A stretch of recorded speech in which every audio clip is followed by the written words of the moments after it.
How's it going, everyone? This is International Master Daniel Wrench.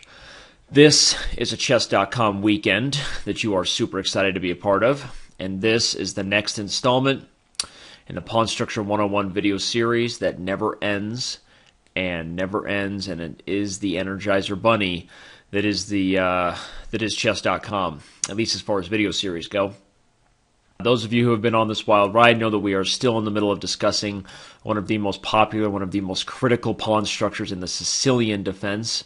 That is the Scheveningen structure you see right before you, with black having the e6 and d6 pawns combined with the open c file and the potential for a minority attack on the queen side, versus white's slightly more active center with the open file, generally pieces occupying more active squares, and the potential for white to use the majority on the king side to either undermine the e6 pawn and try to create weaknesses on the light squares, or to eventually make tactical breaks in the center with e5. I've set up the pawn structure here in its pure form, ignore the kings, of course, on the board, just to kind of remind you of the ride that we're on here and what exactly we're doing. We have done a lot of videos, I believe at least 5 videos here on this structure so far, with the last video really highlighting white's early advance of the e5 push and the drawbacks of that, the potential weakness there, and we also talked about the drawbacks of playing for the f5 move too early, though we already talked about the positives of playing for the f5 move and trying to create those positional weaknesses on the light squares in the earliest parts of this installment, the first video in this series. So just wanted to give you guys a quick review, throw this picture in your mind's eye so you know what structure we're looking at in the purest form. I'm going to try to keep this one even more strategical than I did the last one. In the sense that I discussed a lot of opening theory and a lot of ins and outs of the piece activity and the tactical patterns that occur with the pieces in the Kasparov game that we covered in part 5. You can check that out. This video, we're going to talk more about the e5 and f5 breaks, but we're going to combine that also with the potential drawbacks and potential advantages of g4 somewhere involved in there. So we're going to discuss more the tension between the Scheveningen structure and the e-pawn in relating to white's different ways to advance the f-pawn. And then in the final installment, I believe, in this structure, we're going to discuss the slower approach for white, the f3 approach, not with an English attack in mind, but when f3 is played with slightly slower ambitions, and we'll talk about the drawbacks of that. And generally black is usually able to kind of freely advance the minority attack without nearly as much to worry about if white isn't advancing over here aggressively. So not white's best option, but it is an option, and there are tactics and patterns to be aware of there, strategical patterns too. So without any further ado, let's jump right into the model games I have for today's lesson and talk about the Scheveningen structure. Let's do it. With that review done, and when we move back into the storm, and it is a storm indeed, as you guys know, we're really trying to make this the complete series of every pawn structure and really give you something that anyone can refer to when trying to develop plans and develop knowledge of the structures and the middle games that occur from their repertoire. So we're not leaving any stone unturned, but you know what they say. Life is not about avoiding the storm or waiting for it to pass. It's about learning how to dance in the rain, people. You got to learn to dance in the rain, not wait for the storm to pass. So we are going to keep moving. We're going to keep dancing despite the craziness that is this task of covering all these pawn structures. We have another Sicilian, obviously. That's exactly how we reach our structure. And like the last game, rather than covering straight Scheveningen move orders, this would technically be the Scheveningen opening itself. There's the Scheveningen structure, of course, that we've talked about, but this is the actual Scheveningen opening. But we're going to continue with the Najdorf move order and reach our structure of discussion today via the Najdorf once again, just as we did last time with Kasparov.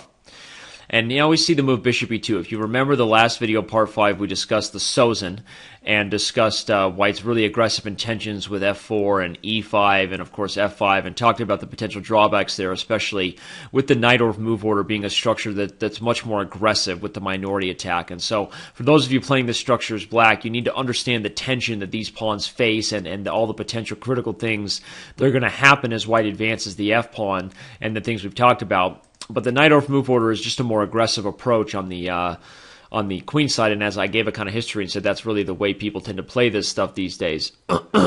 Excuse me. So after bishop e2, though, the point of showing this one is that I didn't want to give the intention that e5 is always sort of bad for white. with the bishop on e2 potentially going to f3, you see a lot of times black has to be much more careful about the advance of e5. Now, we're going to give black sort of stem ideas here and show the ideal ways he can be ready for it, so we're not going to paint a picture that black has a ton to worry about. I'm going to try to give you the best way for black to play. But I'm going to point out that the bishop on e2 coming to f3 and the tactical ideas that might exist along this diagonal are something you need to be aware of. So after e6, without any further ado, we get castles, bishop e7, bishop e3, queen to c7, f4, and castles. And here we have reached a critical position in both the Najdorf and I guess technically the Scheveningen structure. It's not a Scheveningen opening, if you remember. Major difference being that black has neglected the development of this knight to c6. As often in the Najdorf, black chooses to bring this knight to d7, where it tends to come into c5 and exert different types of pressure, as well as keeping the queen side a little more open and mobile. The knight on c6 is something that puts a little more pressure on the center and prepares to take things and lash out with e5. We talked about those different examples. I believe we did. If we didn't, then somebody remind me we need to talk about the takes on d4 and e5 stuff, since you guys never hold anything back in your critique of my videos here. Just kidding, but seriously, make sure we're getting everything covered. Here, white has two major approaches that we're going to talk about both in this video. They're strategically different in how black chooses his play. They really are. So the first one is queen to e1, which is a very natural move, a move you've seen in this structure before. White wants to bring the queen to the king side, whether it's behind the g-pawn advance, whether it's simply to f2 or g3 tactically to support these advances. White can choose, but queen e1 is a natural move white wants to play in a lot of these positions whenever you're playing this structure. So we're learning the pawn structure, but always remember we're learning how to play the pawn structure, which involves the pieces and what they want. So the queen coming to e1 is very natural. But the other move that is often played first, and what I believe is the better move, is actually to play a4 first, to prevent black from playing b5, and only then launch your natural play toward the queen side. We're going to look at both here. We're going to look at the contrast and compare the differences between when white allows b5 and when white prevents b5. First thing we're going to do is look at queen e1 and see what happens after black gets b5 in. For the record, we'll come back to a4 here in this video, so don't go anywhere if that's what you want to see. But for the record, it's not that white is like really scared of the immediate threats. It's just that black's play on the queen side is so much easier to conduct when this b5 move is extended. Not only threats of b4, which of course remove the knight and weaken and create threats against e4, but they also try to expose the c file.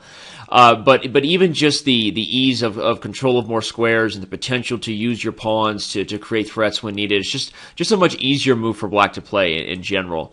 And the main theory, a3 can be played here, but after bishop to b7, it's pretty much considered just an equal position, and you see that black already getting threats here, forcing a move like bishop f3, and now knight b to d7. This is a very easy position for black to play. We're going to see what black might try to do here with d5 and e5 later on in these exact examples. But if white takes time to play a passive move like a3 to stop b4, well then he might as well theoretically have just played a4 to begin with, right? If he's going to have to waste a move on the queen side in order to slow down black's play, like I just said, a3, then he might as well have played a4. And that's not really a wasted way to look at it. It is a good way to look at it, even though there are lots of games in both, because lots of games in a database can be conceiving. The reason why you watch these videos is because you guys all don't want to do all that work on your own. You want some advice, you want some guidance, from a stronger player, just like reading a book. So I'm going to say there are games in both, but you can trust that even though there are lots of games, the modern opinion, my opinion of the position is that if white, like I said, if white needs to start making moves on the queen side, and this is like a practical piece of advice for any position, like let's say you're in a race position with kings on opposite sides of the board. If I'm attacking and you find yourself making a whole bunch of moves on the side of your king, probably you're losing the race, and it's not a good sign. It's much harder to find accurate defensive moves than it is to find accurate aggressive moves. So if white has to play moves like this and really has to worry about the tactics here, and white doesn't feel like there's enough play to just not worry about it and not play a3, then he should have played a4 and just prevented me from being as aggressive as I was to begin with. And so we're going to come back and look at the a4 line, and we're not going to spend a lot of time on a3. I'm just going to say that after a3, black is completely comfortable in this structure. The c file combined with me already having my pawns extended makes this a very easy position for black to play. we're going to look at the main line, the best way for white to play after b5, which is, as I said, the main thing that makes this development different than the Sozin, the one we saw in part 5, is this bishop coming to f3 with potential threats here. After the move bishop e7, e5, again, this is the common break we see in this structure. White is trying to make this work. All this fast talking by Danny and all this mumbo jumbo doesn't need to lead you guys to be overwhelmed. We're seeing the same type of strategical patterns. You guys know that we did that video series, Patterns Everyone Must Know, and talked about mating nets and tactics, right? Well, strategical patterns exist with the pawns, and that's what we're covering in this series with pawn structures. Is this is a common way that white needs to play. Why does white need to make a move like this work? Because this pawn is a target to black's pieces, and if black is able to just develop naturally and exert nothing but more pressure, eventually there's going to be real issues here, maybe even the loss of the pawn, or if not, something else. And so the only real ways to play this one are either to try to advance the g-pawn, as we saw white do successfully in some of the Scheveningen openings earlier in this video series, or try to make e5 work. I'm going to talk a little bit about g4 in this position and talk about how black wants to react whenever you have the Najdorf development of the bishop in just a second. But for now, let's move ahead with e5 and see that white's trying to make it work because he has to justify this bishop here and has to justify his defense of his e4 pawn. So he does so tactically like this. Notice that black can't take the pawn because this guy hangs. And I could also try to take here, but if I voluntarily capture f3, you're going to take on f6 with tempo. Now I have two pieces hanging, and so once again I'm losing material. So the move is knight f to d7 right away. And after bishop takes b7, queen takes b7, we see a position that's pretty typical. White has tried to open up the f-file like we saw in the Sozin and create space for his pieces to come to the king side, but this e-pawn is not going to be compensated for. White is not going to get quite enough here. And after queen g3, I said there are two ways that black uses the pieces in this change of the structure. Either the knight comes to c5 or the bishop. In this case, remember in the Sozin, it ended up being the knight coming there because we wanted to eliminate this guy. Well, in this case, it's the bishop coming to c5 because it exerts the most pressure immediately and threatens the move knight to c6. Rook a to d1. And in my own game, I had this position once. I played the move king h8, which was a little bit slow. After king h1, knight c6, he was able to make a big trade and establish the rook on d6, and white probably should have been equal. I was eventually able to win because this e-pawn is still weak, eventually. But the most accurate move order for black is just to play knight to c6 immediately. And the difference is that after takes, queen takes, I'm not giving white any extra time to play the move that he did in the game against me, where he put the king on a safe square, avoiding checks. In this case, I'm preparing to take advantage of the pawn immediately. Queen takes c5 check, king h1. Note here that the immediate capture of e5 actually falls prey to a common tactic in this structure. Be really aware of this tactic if you're black. If you want to pause your video and take a good think here about why black can't just go munching that pawn in this position, I would urge you to do so. Okay, so assuming you did, obviously queen takes just loses the knight, so that's not it. But even knight takes e5 falls prey to a really nice combination. We played knight e4, little Chekaruski because the pawn is pinned, and bam. Of course, you guys are all geniuses, and you paused your clock and found this idea. I'm forking the rook and knight, and of course you can't capture on d7 because your queen is hanging. So f6 is likely black's best move, and white will win the exchange, and probably with best play should go on to win the game, despite black having a pawn for it. So knight takes c5 isn't the best, but a move like rook a to d8 is totally satisfactory, and now a move like knight e4 could be met by queen takes c2, and white just doesn't have enough. The move rook takes d7 looks fun, because if I take back, you have check and you win, but of course I'm taking the e4 knight, and so accurate calculation, black actually ends up cleaning up here.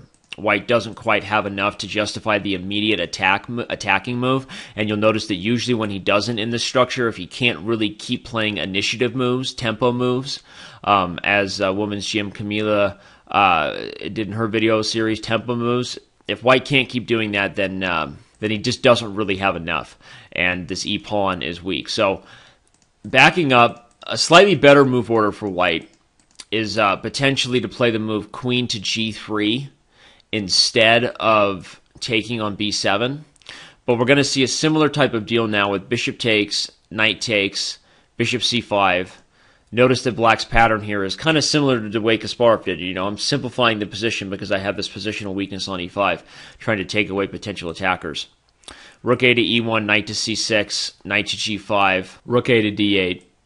Knight to g5, by the way, was played mainly because white's trying to create potential attacking chances against the king. Obviously, with the knight on g5, there's threats, even if they're artificial at first.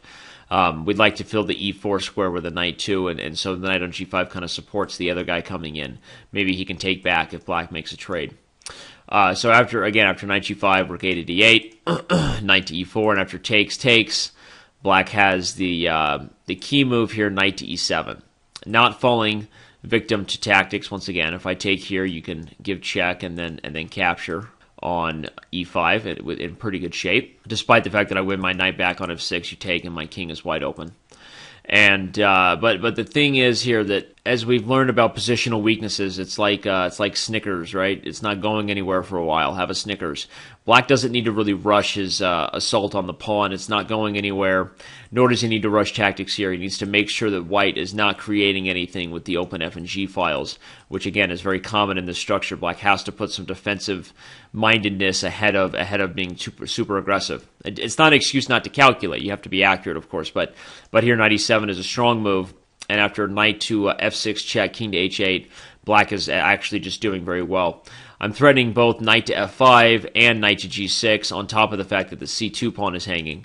And white doesn't have enough here. White doesn't have enough to generate the attack and keep it going. If queen h4 is played, for example, I think both h6 here is possible. And in this particular setting, I might even be able to just capture immediately. If captures and pawn takes, I can put the knight on g6. Queen h6, rook g8 guards mate, and you don't have enough follow-up. And if takes and queen takes with check, I'll move the king, and there's no g-file checks because my knight is blocking. So it was a line designed to show you if white just takes the most direct, most aggressive approach, he comes up short, and black is once again happy that white chose to play e5. What I'm trying to show now, I said I would come back to the point that e5 in this kind of aggressive manner, and both the Sozin and the bishop here have not really shown white to get enough play to justify the isolated e-pawn. But I said that if white conducted another type of counterplay, usually the running of the g-pawn, which, by the way, if you remember, was one of the ultimately most effective attacking plans against the Scheveningen earlier in this video series. And so now we're going to see once again that that's really what white wants to do. White wants to wait to play e5 until something has been played in black's position. A positional change in the structure that maintains much more equality and makes e5 more natural. You can think about what that is. I'm sort of foreshadowing. I'm really into that right now. You know, reading lots of crime novels and watching some Tarantino flicks. So foreshadowing is kind of what I'm into. But you can think about what white might want to do. Use e5 as a reaction to a move that black has, and in the meantime wants to launch the play over here. And so now that should make sense as to why I said I thought a4 is the best way for white to play, because you'll notice the simple fact that, well, Danny, you're talking about e5 doesn't work that well here, and g4 is the right way to play, but we can't play g4 as long as b4 is just an obvious threat. And if taking our time slowly, a3 here, g4 is also too slow, black can immediately come in, and he's getting pressure on e4 before white has time to kick the knight, which is huge, right, as g5 would just lose the pawn. So when the timing works out that black is getting too much pressure before white has time to really advance the g-pawn, in this particular structure, something has gone wrong. So I feel like I should say that again because it's so critical as far as like understanding how the tempo of the game played out. If white is not able to extend or exert this pressure before black is getting all the counterplay needed on the e4 pawn, whether that's with b4 or just by means of the pieces coming out, then white has done something wrong. And so if that's the case, where did white go wrong in this structure to begin with? Well, the theoretical knowledge of this position is that would be back here. White needs to play a4 in these positions, is because without the pressure of the b4 pawn, even though black is still going to develop with the bishop to b7 and the knight coming here, it changes the situation in a way that without the threat of b4, white has enough time to generate counterplay on the king side. And the way it goes is exactly like this. a4, b6. For the record, I want to note that knight to c6 here is, of course, completely playable, but if you take a picture of this position in your mind's eye, you may recognize we already discussed white's plans in this position and black's reactions to it in the earlier parts of this particular structure. This is a direct transposition now into the Scheveningen. And from a practical perspective, it's another reason why I like the Najdorf move order. Why would I commit the knight to c6 so early and play a Scheveningen when I have the option to do it almost always later on? On top of the fact that I have the option to play like a Najdorf, which is with b6 and bishop b7, and as we've clarified, the knight coming here. So from a flexibility perspective, it makes a lot more sense on a modern level to play the Najdorf move order. And I'm kind of oversimplifying games that have been played, hundreds of games by the strongest players in the world, but I'm trying to give you, guidelines focusing on the structure and how the pieces develop around the pawns and according to the pawns, rather than just trying to look at databases of games and like, how do I know what the best games are? Grandmasters have played everything. Oh my God, I'm so overwhelmed. I don't know what to do. Danny, help me. Well, that's why we're here, baby. Let's do this thing. That's why I say that this is a better move order for black. And in this particular position, both knight c6 has been played by grandmasters to transpose is a strong way, and b6 has been played. And so we're gonna continue to go with b6. After bishop f3, bishop b7, queen e2, you already see is a little bit different than the queen coming to e1. The queen being on e2 is slightly more natural, you would say, because it's developed, right? It's if you want to go purely classical beginner principles, we've connected the rooks, right? And the queen on e2 is a slightly more aggressive piece. It also prepares after the move g4 to do one thing particularly, which is what I said. What I said is that this move order would change White's ability to kind of get pressure here before black exerts a ton of pressure here. And one of the reasons that the queen on e2 does that is because she has access to the g2 square, where the queen on e2 doesn't, queen on e1 does not. So this particular move order with a4 preventing b5, and then playing with the bishop on f3 and queen on e2, it makes that much more sense for white. So after knight bd7, white plays g4, and already black has to change his approach to the position. Knight to c5 has been played. It was actually played recently in 2010 by Ho Yifan, before she really had her resurgence and became a much stronger player in the last couple of years. Not women's grandmaster Ho Yifan. Women's world champion, I should say. But after the move queen to g2, as I said, one of the major differences behind this move order versus the queen e1 line, in this situation, it's not that there's a battery here that's necessarily bringing the tactics for white, but the queen is just so well placed here to defend the critical e4 point and help support the pawn storm that black found herself quickly slightly worse. Played the move rook to e8 here, and after g5 had to play the move knight f to d7, and after rook a to d1, rook a to c8, white played the move h4 and eventually went on to win this game, beating Ho Yifan. But the main point here is that taking a picture of this position is far from over. I don't want to give the picture that black has now got himself in a lost situation. But for the most part, this is a very comfortable way for white to develop the pawn storm on the king side. As you'll notice that black doesn't really have a lot of opportunities to open the center and sort of expose white for pushing these pawns. There's no way to take advantage of the emperor without his clothes here because you can't get access to it. A move like e5 in the Scheveningen structure is going to free up the square f5 for the knight. A move like d5 is usually going to be reacted to with e5, simply keeping the position closed, allowing for this pawn storm to continue. Well, in summary here, I've been talking really fast in this video because I've been really excited about the knowledge I'm bringing you guys. It took me a while to prepare this, so I need to slow down and make sure I'm hitting all the points. But the main thing here is that there's just too many pieces potentially coming to the king side for white with not enough counter blows or counter shots for black on the queen side.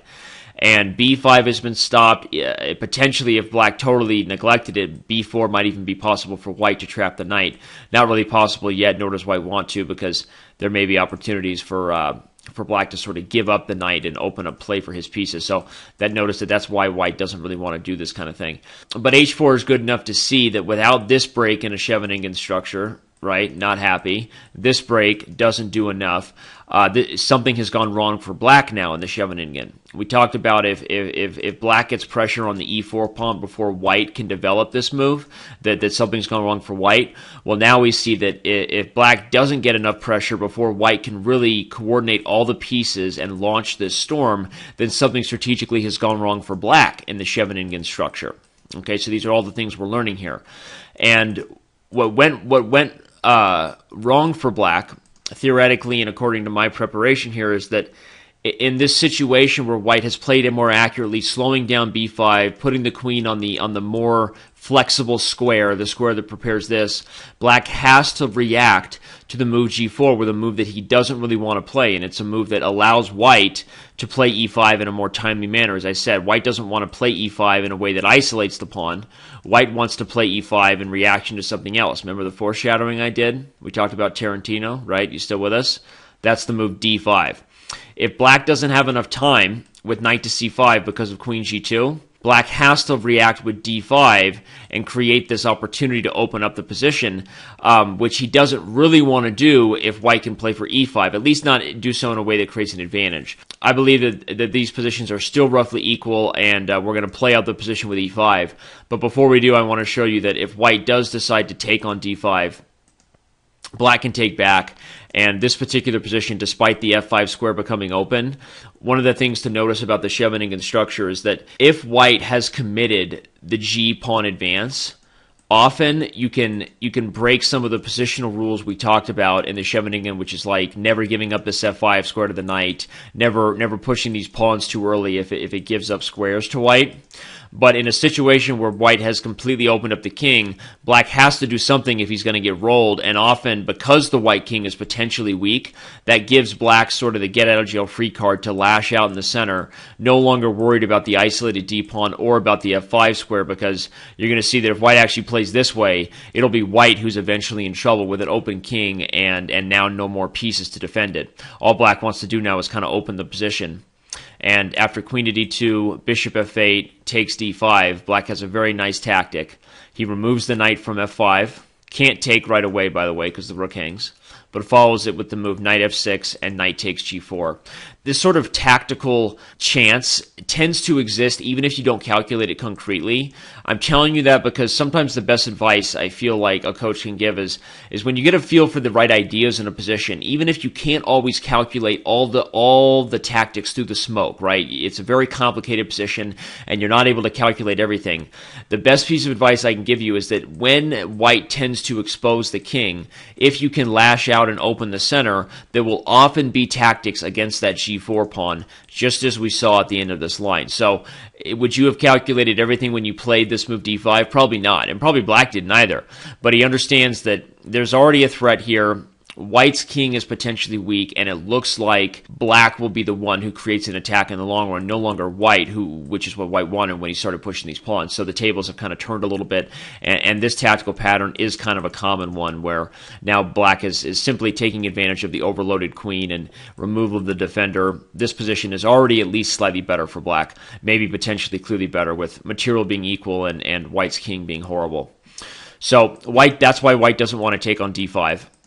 White wants to play the move e5. Again, we're seeing a lot of the ways that these pawns are sort of reacting to each other. I'm going to try to give the best summary I can to kind of tell you all the things we learned about the pawns here. But now I will say that one final word of advice is that if you're black in this Scheveningen structure and you're playing d5, you have to be prepared for both, the option of them taking and of them pushing. We talked about the fact that often them taking isn't going to work out well if they've opened the king for the tactics we just reviewed. But I will say this, don't play d5 and react to e5 with anything less than an aggressive knight jump.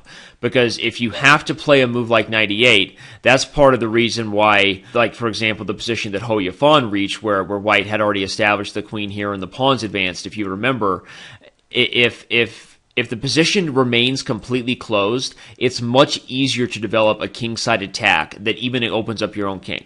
I'll say that again. In chess, if the center can remain closed, it's much easier to conduct a wing attack.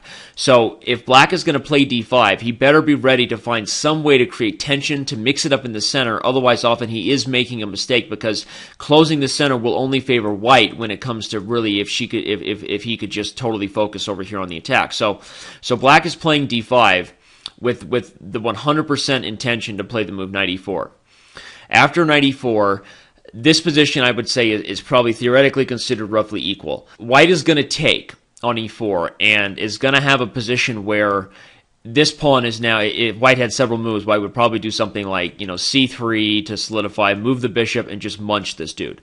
But what we're going to see is that if black has played his cards right, like I believe he has here, the opening of the queen side in the Scheveningen structure will compensate for the potentially weak e4 pawn. The activity that black is going to get on the queen side, combined with the potentially open king, doesn't seem open right now, but if these pieces disappear, he's going to be seeming a lot more naked over here with these pawns and their inability to go back, right? Isn't that what's cool about chess, right? Every real long-term plan is based around pawn weaknesses because they're the only pieces that can't undo themselves and their decisions. So what black is going to do now is play actively. He plays knight c5 to defend the pawn, inducing the move b4 because he wants to create more squares and more potentially backward weaknesses here to compensate for the e4 pawn. White indeed plays bishop d2 just as I said he would, but after the move rook f to d8, c3, knight here to f8. For the record, if rook f to d8 and white did try to capture immediately, there's a couple different options. But after the move, bishop takes here, queen takes here, and even queen to c4, I'm pinning the knight to the queen, threatening moves like knight takes e5 and knight to c5, winning the material back. And it's pretty dangerous here for white. And not only does black maybe have enough counterplay here with the knight and potential tactics, but even more clear is a surprising move that's a good tactical pattern to be aware of. Knight takes e5 immediately, exposing the undefended knight. And, well, obviously, if you make just trades, I'll win my piece back. And if you try to take here and take with the queen, you're walking into a skewer that actually turns the tables, and now black is quickly winning. So taking e4 right away was not possible. So black played c3. But now after knight f8, again, we're going to see that white was in no rush. But when he did eventually take that pawn, everything started busting open. Again, if we try to take immediately, if we're white here, then black still has tactics to take advantage of the knight on d4. This time bishop takes b4, removing the defender and winning material back. So white didn't take once again. And so after rook fb1 instead, and finally white has solidified everything, right? Stopped the bishop takes b4 tactics, defended the knight against the earlier discovery tactics, but in this time, black has found a way to use those threats on the queen side, the open space, as I said, to coordinate just in time to start exposing the king side, take advantage of the open king. And after the move f6, a bunch of forcing moves were played, but eventually black is going to win back his pawn on e5.